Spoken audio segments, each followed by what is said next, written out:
अस्सलामुअलैकुम दोस्तों, मेरा नाम डॉक्टर अली असगर है और आज की इस वीडियो में हम डिस्कस करने जा रहे हैं first year chemistry chapter number 7 chemical equilibrium की एक्सरसाइज के एमसीक्यूज को आज की इस वीडियो में डिस्कस करने जा रहे हैं। तो आज के इस लेक्चर को शुरू करने से पहले एज यूजुअल आपसे रिक्वेस्ट करेंगे कि अगर आपने अब तक हमारे इस चैनल को सब्सक्राइब नहीं किया जो कि सिंध बोर्ड टीचिंग के नाम से है, तो काइंडली आज ही आप हमारे इस चैनल को सब्सक्राइब करें और साथ ही साथ बेल आइकन को लाजमी क्लिक करें ताकि हमारी अपलोड करदा तमाम इंपॉर्टेंट वीडियोज़ की नोटिफिकेशन भी आपको रिसीव हो सके। तो आइए हम स्टार्ट करते हैं आज का सबसे पहला MCQ. In the equilibrium system PCl5 जो है वो बना रहा है PCl3 and chlorine. The correct relationship between Kc and Kp is. हमें कहा जा रहा है इक्विलिब्रियम सिस्टम में PCl5 जो है वो ब्रेक डाउन हो रहा है, टूट रहा है और ये बना रहा है PCl3 और Cl2। हमें कहा जा रहा है कि इसमें से करेक्ट रिलेशन Kc और Kp के दरमियान जो है वो करेक्ट रिलेशन क्या है। तो सबसे पहले हमेशा याद रखिएगा कि ये जो रिएक्शन है वो क्या है, ये जो रिएक्शन है वो इंक्रीजिंग वॉल्यूम रिएक्शन है। तीन पॉसिबिलिटी, या तो Kp जो है वो Kc के बराबर होगा, या Kp Kc से ज़्यादा होगा, या Kp Kc से कम होगा। जब भी सेम वॉल्यूम रिएक्शन होगा, दोनों साइड पे इक्वेशन के दोनों तरफ नंबर ऑफ मोल अगर सेम होंगे तो Kp और Kc क्या होते हैं, बराबर होते हैं। ये हमने थ्योरी में डिस्कस किया था।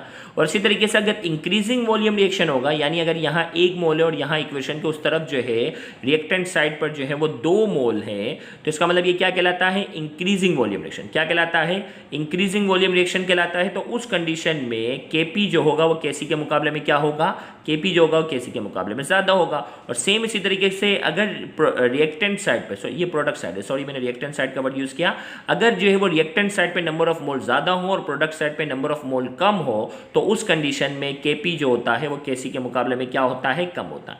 तो ये हमारे पास जो है वो क्या है, इंक्रीजिंग वॉल्यूम रिएक्शन है। और इंक्रीजिंग वॉल्यूम रिएक्शन की बेस पर हम कह रहे हैं कि Kp जो है वो क्या है, Kc के मुकाबले में क्या होगा, ज़्यादा होगा।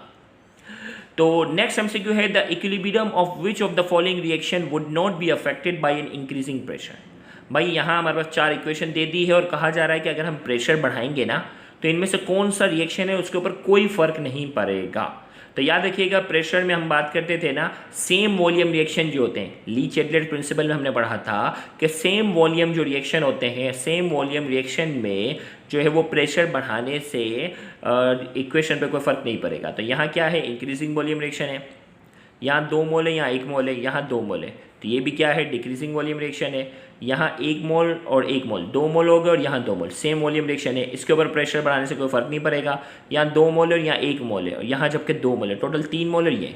तो ये डिक्रीजिंग वॉल्यूम रिएक्शन है, ये डिक्रीजिंग वॉल्यूम रिएक्शन, और ये क्या है, इंक्रीजिंग वॉल्यूम रिएक्शन है। तो लिहाजा क्या है, सेम वॉल्यूम रिएक्शन पर कोई फर्क नहीं पड़ेगा। तो इसका करेक्ट आंसर हमारे पास क्या है, option C, N2 + O2 = 2NO। तो C is the correct answer. Next हमारे पास है, what happen to the value of Kc when a catalyst is added to a chemical system at equilibrium. हमें कहा जा रहा है Kc की वैल्यू पे क्या फ़र्क पड़ेगा जब हम कैटलिस्ट जो है वो शामिल कर देंगे, is added to a chemical system. Chemical system में हम जो है वो कैटलिस्ट शामिल करेंगे एट इक्विलिब्रियम। इक्विलिब्रियम पर जब हम शामिल करेंगे तो क्या होगा। तो हमारे पास जो है वो ABCD 4 ऑप्शन है। तो याद रखिएगा, इक्विलिब्रियम पर कैटलिस्ट दाखिल करने से कोई फ़र्क नहीं पड़ेगा Kc की वैल्यू पे। लिहाजा इसका करेक्ट आंसर हमारे पास क्या है, D, क्योंकि वो फॉरवर्ड रिएक्शन को जितना बढ़ाता है उतना ही बैकवर्ड रिएक्शन को बढ़ा रहा होता है। तो लिहाजा इसकी वैल्यू जो ओवरऑल होती है वो क्या रहती है, चेंज रहती है। तो D is the correct answer. Next MCQ हमारे पास जो है MCQ number 6, the KSP expression, solubility product की बात हो रही है। The KSP expression of a sparingly soluble salt. भाई ये हमारे पास जो है वो लिथियम जो है वो क्रोमेट है और हमें कहा जा रहा है कि ये स्लाइडली सोल्यूबल सॉल्ट है, उसका केस जो है वो KSP इक्वेशन क्या बनेगी। तो इसको अगर हम डिसॉल्व करेंगे तो लिथियम जो है वो कितने हैं, 2 हैं। एक लिथियम के ऊपर प्लस चार्ज आएगा, 2 लिथियम है, और ये C2O4 के ऊपर -2 आएगा। तब KSP इक्वेशन क्या बनेगी, अब देखें, जब भी इनकी जो तादाद होती है वो पावर की शक्ल में चली जाती है। देखो इसकी लिथियम की पावर तादाद जो है वो क्या हो गई, लिथियम की जो पावर है तादाद है वो क्या हो गई, पावर की शक्ल में चले गई। एक बार थोड़ा सा कैमरा, हाँ, ये पावर की तादाद जो है वो पावर की शक्ल में चले गई, जबकि ऊपर पॉजिटिव चार्ज है और इसके ऊपर क्या है, -2। तो KSP इक्वेशन वाला लेक्चर आप जरूर देखिएगा, KSP इक्वेशन कैसे लिखते हैं। तो इसकी करेक्ट KSP इक्वेशन जो है वो ऑप्शन B है।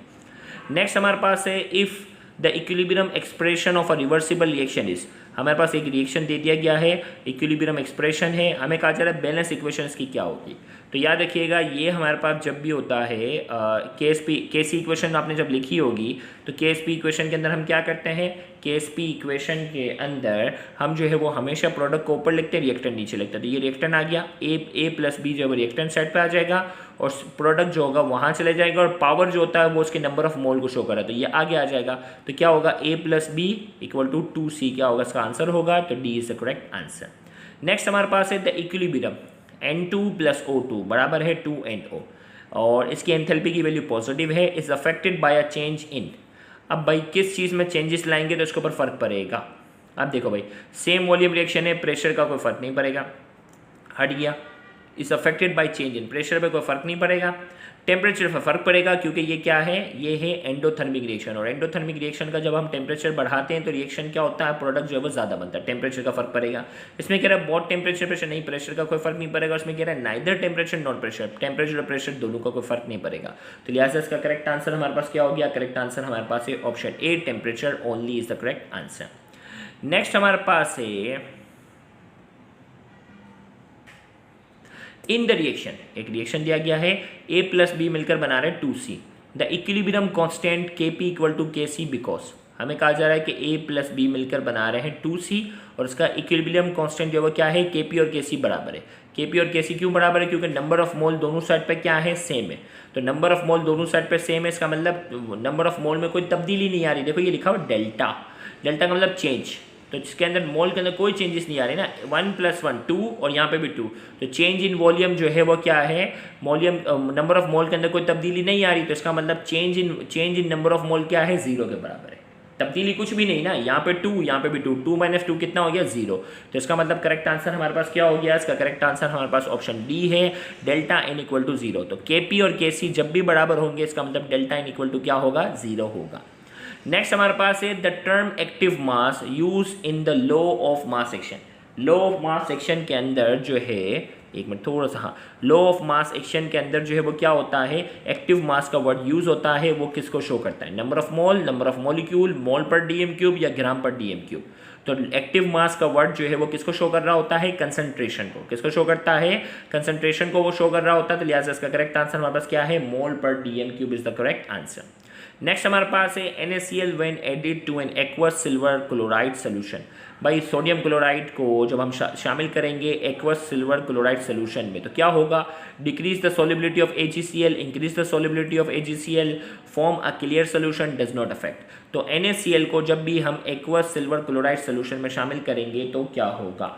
तो अब देखें भाई यहाँ पर भी क्लोराइड है और इसके पास भी क्या है, क्लोराइड है। तो कॉमन आइन इफेक्ट का जो हमने टॉपिक पढ़ा था ना, तो कॉमन आइन की वजह से इसकी सॉल्युबिलिटी में क्या आ जाएगी, कमी आ जाएगी। तो इसका करेक्ट आंसर हमारे पास है option A, decreases the solubility of silver chloride, decreases the solubility of silver chloride. तो option A is the correct answer.